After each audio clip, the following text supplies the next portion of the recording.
My girlfriend of 7 years accused me of using her as a visa mule when I suggested marriage to fix our issues. So, I dumped her, and now she wants me back after she found out Hi everyone, I, 29M, need some serious advice because my world just turned upside down last week. I'm trying to process a ton of emotions right now, so apologies if this gets a bit rambly. I moved to the US from Indonesia about 7 years ago to pursue my graduate degree in computer science at a pretty competitive university. The cultural adjustment was huge. Back in Indonesia, I grew up in an extremely conservative, religious household where education choices were basically dictated to me. I was expected to follow a certain career path, marry someone from our community, and basically live the life my parents had mapped out. Coming to America was my escape plan. I cut contact with my family when I left and haven't spoken to them since. The first few months in the US were both exhilarating and terrifying. I was finally free to make my own choices, but I was also completely alone in a foreign country where I didn't fully understand all the cultural nuances. I lived in a tiny studio apartment near campus that I could barely afford. It had this one window that wouldn't fully close, so during winter I had to tape plastic over it to keep the cold out. My diet consisted mostly of instant ramen and the cheapest sandwiches I could make. Then I met Olivia, 30F. We bumped into each other at a campus international mixer event. She was there because she just returned from teaching English in Japan for a year and wanted to stay connected to the international community. I remember she was wearing this bright yellow sweater that made her stand out in the crowd, and she had the warmest laugh I'd ever heard. We clicked immediately. Our first date was at this tiny hole-in-the-wall Vietnamese restaurant where the owner kept bringing us extra food because she thought we looked cute together. Olivia taught elementary school at a local public school, and she had this incredible patience and kindness that drew me to her. Within a few months, we were spending most of our free time together. Early in our relationship, I was very upfront about what I wanted for my future. I told her that I wanted to eventually get married and have children. This wasn't just some casual thing for me. I had left everything behind in Indonesia to build a new life, and I wanted to know if she shared those same goals. Olivia assured me that she did. She told me she loved me and saw our relationship heading toward marriage and a family together. I remember feeling so relieved when she said those words because I didn't want to invest my heart in something temporary. Graduate school was brutal. I was working harder than I ever had in my life, surviving on scholarships and small student loans. During my second year, things got really tight financially. I was calculating every penny, cutting corners wherever possible. Olivia noticed I was struggling. Without me asking, she started bringing over groceries, actual vegetables and proteins, not just the ramen I was subsisting on. She'd say stuff like, "I made too much lasagna, can you help me eat it?" Even though we both knew she made it specifically for me. In my final year of grad school, when my housing situation became precarious, my landlord wanted to raise the rent beyond what I could afford. Olivia suggested I move in with her. "It makes sense," she said. "We spend most nights together anyway, and you can focus on finishing your degree without worrying about rent." I was hesitant at first, my pride made me reluctant to accept such generosity, but it was such a practical solution that I eventually agreed. Her apartment became our first home together. It was a modest 2-bedroom place with a tiny balcony where she grew herbs in mismatched pots. The second bedroom served as her craft room/my study space. We'd often work late into the night, me on my thesis, her on lesson plans, just enjoying being in the same space together. She also let me use her car for job interviews since I couldn't afford one. I remember how she'd pack little snacks for me before each interview and leave encouraging notes in the glove compartment. These weren't grand gestures, but they meant the world to me. I promised myself that once I graduated and started earning, I would repay her kindness tenfold. After graduation, I was fortunate enough to land a position in tech consulting. The STEM OPT extension allowed me to work legally in the US while applying for the H-1B lottery. Those first years were stressful because my immigration status was always hanging by a thread. I poured everything into my career, often working 10 to 12-hour days. Partly because I was passionate about the work, but also because I felt I needed to prove my worth to my employers so they'd continue sponsoring me. After a couple of years, I transitioned into product management, which came with significant pay increases. Meanwhile, Olivia continued teaching elementary school. She loved her job despite the challenges, the low pay, the bureaucracy, the parents who sometimes made unreasonable demands. She'd come home with stories about her students that made me laugh and sometimes cry. She was making such a difference in those kids' lives.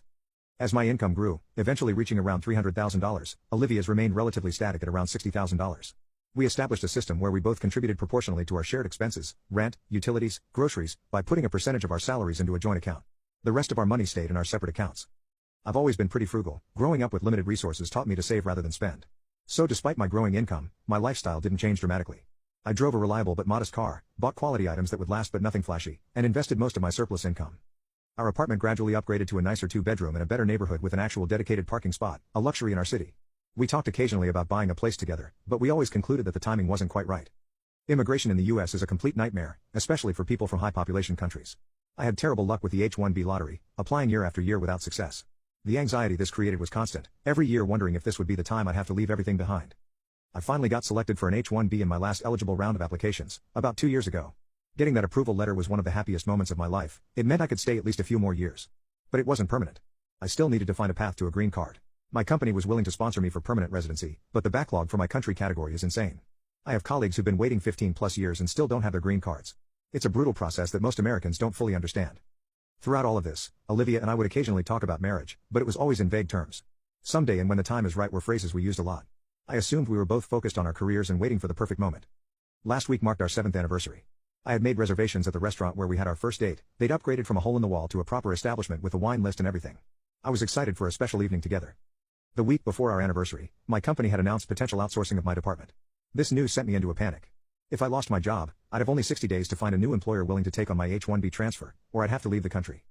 At dinner, after we'd ordered and were sipping our drinks, I brought up my work situation. So, with everything happening at work, I've been thinking about our future, I said. Olivia nodded, her expression concerned. Do you think you'll be able to find another position quickly if they do outsource? I hope so, but the job market is unpredictable. Which actually brings me to something I wanted to discuss. I took a deep breath. We've been together for 7 years now. We live together, we've built a life together. I think maybe it's time we consider getting married. It would also help solve my visa issues. I expected her to smile, maybe get emotional in a happy way. Instead, her face drained of color. She set her drink down with shaking hands. What's wrong? I asked, immediately concerned. She wouldn't meet my eyes. I don't think that's a good idea right now. Why not? We've talked about marriage before. We both want it eventually, right? After what felt like an eternity of uncomfortable silence, she finally looked up. I always thought we'd get married after you got your green card. I must have looked as confused as I felt because she continued in a rush. I don't want to be used as a visa mule, she said, using those exact words that still echo in my head. I want to know you're marrying me because you love me, not because it's your ticket to staying in the US. And we can only be sure of that after you have permanent residency. I felt like she'd slapped me. 7 years together, and she thought I might be using her for immigration benefits? The woman I'd shared my life with, my dreams, my struggles, she didn't trust my intentions? Where is this coming from? I asked, my voice barely above a whisper. Have I ever given you any reason to think I'm using you? She stammered something about wanting to be sure, about how we didn't need to rush, about how if I really loved her I would understand her concerns. Would you consider moving to Indonesia with me if I can't stay here? I asked, already knowing the answer. I can't do that, she said quickly. My life is here. My job, my family. My appetite gone, I sat there trying to process what was happening. 7 years of what I thought was a loving, committed relationship suddenly revealed to have this fundamental lack of trust at its core. I need some air, I said finally, throwing down enough cash to cover the bill. I couldn't be there any longer, watching her face, hearing her explain why she thought I might be using her all this time. I spent that night walking around the city, replaying every moment of our relationship, wondering if there were signs I'd missed. Had she always harbored these doubts? Was I naive to think she knew me better than this? After a few days of minimal contact, I reached out to Olivia, suggesting we meet to talk. We arranged to meet at a neutral location, a quiet coffee shop we rarely visited together. She looked tired, with dark circles under her eyes. I probably didn't look much better. We ordered our drinks and found a table in the corner for privacy. I've been doing a lot of thinking, I began. And there's something I don't understand. Why didn't you ever mention this concern before? In 7 years, you never once said you were waiting for me to get a green card before considering marriage. She sighed. It's complicated. At first, I didn't think about it much because we were just dating. Then as things got more serious, I started to worry. I've read stories online about Americans being used for green cards. But you know me, I interrupted. This isn't some random internet story. This is us. 7 years together. There's more, she admitted, looking uncomfortable. My friends have been saying things. About how you earn so much more than me now. They call you my sugar daddy because you cover most of our expenses. They think it's weird that I'm with someone who makes 5 times what I do. I was speechless. This was the first I was hearing about any of this. And it made me start feeling insecure, she continued. Like maybe I'm not an equal in this relationship. And then I started wondering if part of why you're with me is because of the immigration benefits. I reminded her of all the ways she had supported me during grad school, the groceries, the rent-free housing, the use of her car.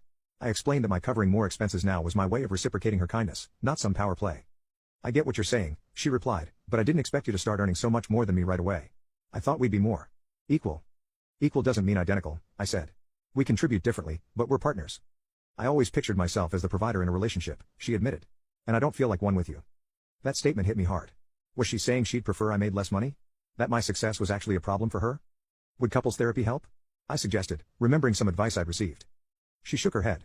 I don't think I'm being unreasonable here. We talked in circles for nearly 2 hours, but ultimately reached an impasse. She wouldn't consider marriage until I had a green card, which could be 10+ years away, and she wasn't willing to explore ways to address her insecurities about our income disparity. The only solution she seemed open to was if I found a job that paid substantially less, which wasn't going to happen. So we broke up. 7 years of building a life together, ended over issues we'd never properly discussed until they became insurmountable. The breakup sent shockwaves through our social circle, especially her family. Her parents had practically adopted me over the years. Her mom taught me to make her family's secret lasagna recipe, which apparently no boyfriend had ever been trusted with before. Her dad and I bonded over woodworking projects in his garage workshop. When they heard we'd broken up, they were in complete disbelief. Her mother called me, crying, asking what had happened. I didn't want to throw Olivia under the bus, so I kept my explanation vague, just that we had different visions for our future timing. But you two were perfect together, her mom insisted. We were expecting an engagement announcement any day now. It turns out her parents had been saving for our wedding. They'd even started researching Indonesian wedding traditions so they could incorporate elements into the ceremony to honor my heritage. Learning this made the breakup even more painful. I wasn't just losing Olivia, I was losing a family that had embraced me completely. Her younger brother, who was in college, texted me, Whatever happened, give it time. She'll come around. But I wasn't sure I wanted her to come around. The trust between us had been fundamentally broken. I moved into an Airbnb temporarily while looking for a new apartment. It was a sterile, impersonal space with generic IKEA furnishings and no character. After years of living in a home filled with our combined possessions, her colorful throw pillows, my collection of international cookbooks, our shared wall of travel photos, the Airbnb felt like a metaphor for my new reality, empty, transitional, waiting to be filled. About a week after the breakup, my company approached me with an unexpected offer. They wanted to keep me within the organization and offered me a similar role in their Paris office. The position came with a small decrease in salary but included a comprehensive relocation package. Europe had always been a dream destination for me. During my childhood in Indonesia, I'd pore over European travel magazines, imagining myself wandering through ancient cities and experiencing the rich history firsthand. And from a practical standpoint, European immigration policies are generally less complicated than the US system. I accepted the offer almost immediately. It represented both an escape from the painful reminders of my failed relationship and an exciting new chapter in my life. The company arranged for my work visa and helped me find temporary housing in Paris. I signed the relocation agreement with a mixture of excitement and apprehension. As I packed up my belongings, sorting through 7 years of accumulated memories, I kept finding little reminders of Olivia, a birthday card tucked into a book, a sweater she'd given me for Christmas, photos from vacations we'd taken together. Each item required a decision: keep, discard, or store away. I ended up with several boxes of things I couldn't bring myself to throw away but didn't want to look at daily. My first few months in France were a whirlwind of adjustments. The language barrier was significant. Despite studying French briefly in college, I was nowhere near conversational. But I enrolled in intensive language classes and found that my colleagues were patient with my halting attempts to communicate. Paris itself was both everything I'd imagined and completely different. The beauty of the architecture, the emphasis on quality food and wine, the way people took time to enjoy life rather than rushing through it, these aspects lived up to my expectations.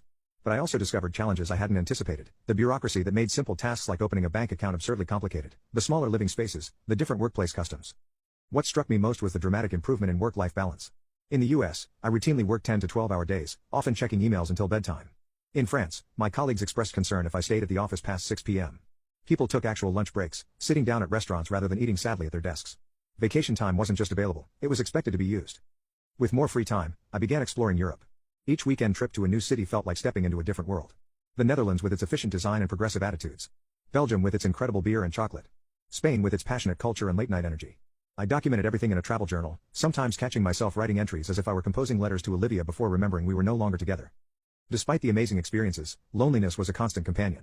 Building a social network from scratch in your late 20s isn't easy, especially across cultural and language barriers.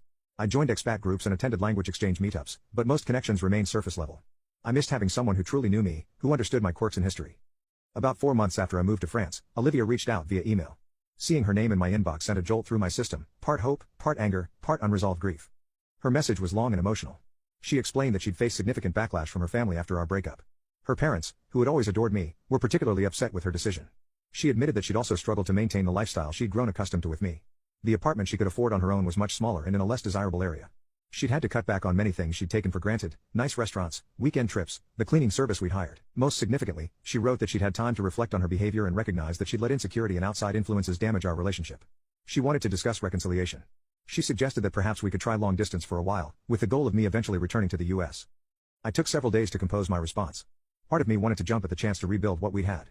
But a larger part recognized that fundamental trust issues couldn't be easily repaired. I wrote back explaining exactly how her revelation had made me feel: betrayed, used, and fundamentally misunderstood. I told her that I couldn't rebuild a relationship with someone who had harbored such significant doubts about my intentions for years without ever discussing them with me. I advised her to move on, as I was trying to do. Her reply was tearful. I could almost hear her voice in the words, acknowledging that she had made a terrible mistake but hoping I might forgive her with time. I didn't respond to that email. Sometimes closure means leaving certain conversations unfinished. I did feel a complex mixture of emotions afterward: guilt over her reduced circumstances, sadness for what might have been, but also a strengthening resolve that I'd made the right decision. The relationship had been built on an unstable foundation, and no amount of renovation could fix that fundamental flaw. After about a year in Paris, a new opportunity arose with a different company based in Amsterdam. The position offered an exciting new challenge in product management for an emerging technology, along with a slight increase in compensation. After careful consideration, I decided to make the move to the Netherlands. Amsterdam presented yet another cultural adjustment. The Dutch approach to work and life was different from both the American and French styles. Directness was valued over politeness, efficiency over tradition. I found myself appreciating the candor, even when it occasionally stung. My career continued to flourish. The perspective I'd gained from working in multiple countries gave me unique insights that my colleagues valued. I was no longer just the technically proficient product manager, I was now someone who could bridge cultural differences and help international teams collaborate more effectively. The emotional aftermath of my breakup with Olivia lingered longer than I expected. Even after a year, certain triggers could bring back waves of anger or sadness: a familiar song playing in a cafe, an American accent overhead in a restaurant, seeing a woman with her particular shade of hair color in a crowd. I finally took the advice many had given me and started therapy. My initial sessions were awkward, I wasn't fully committed to the process and felt uncomfortable discussing such personal matters with a stranger. But over time, I began to see the value in having an objective perspective on my experiences. My therapist helped me recognize that while Olivia's behavior had been hurtful, her insecurities weren't entirely unfounded given the complex power dynamics in relationships with significant income disparities. This didn't excuse her lack of communication or trust, but it helped me contextualize her actions in a way that made them more understandable, if not acceptable. The most valuable insight I gained was recognizing my own pattern of overcompensating in relationships. Growing up in a household where love felt conditional on meeting expectations, I developed a habit of going above and beyond to prove my worth to partners. This realization didn't change the outcome with Olivia, but it gave me something important to work on for future relationships. After therapy and time had done their healing work, I decided to start dating again. The European dating scene was vastly different from what I'd experienced in the US. Cultural norms around courtship varied widely, and as someone navigating in a second, or third, language, I sometimes missed subtle cues or unintentionally gave the wrong impression. Dating apps proved to be both a blessing and a curse. They provided an easy way to meet people but often led to superficial connections. I had a few short-lived relationships, each teaching me something about myself and what I wanted in a partner. The most difficult aspect was opening myself up to potential hurt again. I found myself holding back, analyzing every interaction for signs that history might repeat itself. Was this person truly interested in me as an individual? Would they eventually reveal some deal-breaker that had been hidden all along? To combat the loneliness and expand my social circle, I joined several community groups centered around shared interests, a photography club, an international cooking class, a weekend hiking group. These provided structured interactions that gradually led to more organic friendships. It's been nearly 3 years since that fateful anniversary dinner. I now call the Netherlands home, though the weather here is a far cry from Indonesia's tropical climate. My apartment is a cozy space that finally feels like mine, decorated with photographs from my European travels, artifacts from my Indonesian heritage, and furniture I've carefully selected rather than inherited from a relationship or temporary housing. I adopted a cat about 6 months ago, a vocal orange tabby named Mars who has a habit of knocking things off shelves while maintaining direct eye contact. He provides both companionship and entertainment, though his 5 a.m. demands for breakfast are less appreciated. My career continues to progress well. The work-life balance I've found in Europe has allowed me to develop hobbies and interests that always took a backseat during my American hustle. I've taken up photography seriously, focusing on architectural subjects and urban landscapes. I'm also learning to cook properly, beyond the basic survival skills I had before. I still think about Olivia occasionally, especially when I'm sick or having a particularly challenging day. There are moments when I miss the comfort of having someone who knew me so well, who could anticipate my needs before I expressed them. But those moments grow fewer and farther between as time passes. My immigration situation is finally stable. Unlike the perpetual uncertainty of the US system, I have a clear path to permanent residency in the Netherlands, which I'll be eligible to apply for next year. Looking back now, I can see that the relationship with Olivia was formative in many ways, both good and bad. She showed me kindness when I was struggling and vulnerable. She introduced me to American culture and helped me navigate countless unfamiliar situations. For many years, she was my rock in a foreign land. But she also taught me a painful lesson about trust and communication. About the importance of addressing issues head-on rather than letting assumptions and insecurities fester beneath the surface. About how external influences can poison even the strongest relationships if allowed to take root. I don't regret the 7 years we spent together, but I also don't regret the decision to walk away when I discovered our fundamental incompatibility. Some problems can't be solved with compromise or counseling. Life isn't perfect now, but it's authentically mine. I'm building connections that feel honest and equal. I'm exploring parts of the world I once only dreamed about. I'm creating a career based on my talents rather than desperation to maintain legal status. Sometimes the most painful endings lead to the most necessary beginnings. Has anyone else experienced a relationship breakdown related to immigration issues? How did you handle it? For those who've moved to multiple countries, how long did it take you to truly feel at home in each place? Any advice for making friends as an adult in a new country, especially somewhere like the Netherlands where social circles seem pretty closed? Anyone successfully dated across significant income disparities? What made it work or not work? TL, moved to the US from Indonesia for grad school, built a 7-year relationship with an American woman who supported me through school. When my career took off and I started earning 5x her salary, she revealed she wouldn't marry me until I got a green card, which could take 10+ years, because she didn't want to be a visa mule and felt insecure about not being the provider. We broke up, I moved to Europe for work, and have been building a new life over the past 3 years. She reached out for reconciliation but I declined. Now living in the Netherlands with a more stable immigration pathway, working on healing and moving forward.